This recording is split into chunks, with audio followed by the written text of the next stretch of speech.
Up next, we'll go to Drew Mickelson with King-5. Drew, go ahead.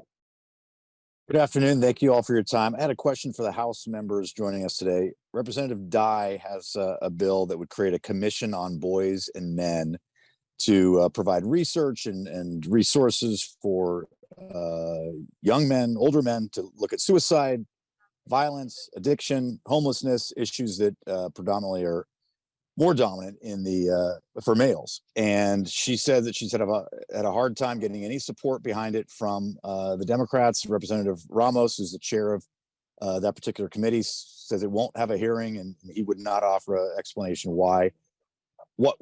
Why is that a bad idea? Why don't we want to have a commission that would look at solving some of those problems for young and older men?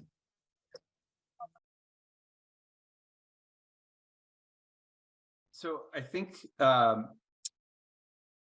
we do recognize that there are some disparities in terms of I think, Drew, you mentioned suicide between boys and girls, men and women.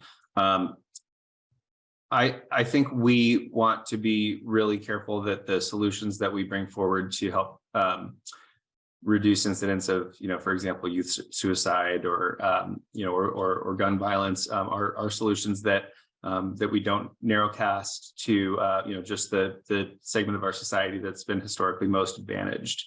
While we know that in some ways men and boys are facing some challenges that are more acute relative to girls and women than they have in the past, and non-binary folks tend to be the folks who face the greatest challenges, whether in terms of employment, discrimination, violence, and I think we generally take the outlook that the solutions to, for example, gun violence would benefit boys, girls, non-binary folks, and that's the approach that I think that both Chair Ramos and other members of our caucus have taken to solving some of those problems.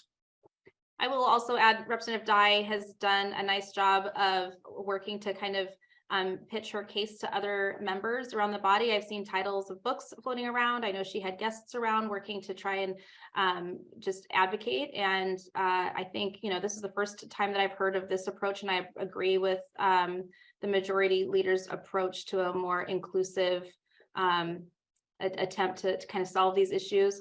But Representative Dye's done a nice job making the case to members, and sometimes it takes a while for an idea to take hold. I appreciate a more broad and inclusive approach to addressing some of these issues that the House and the Senate, controlled by Democrats, has already led on.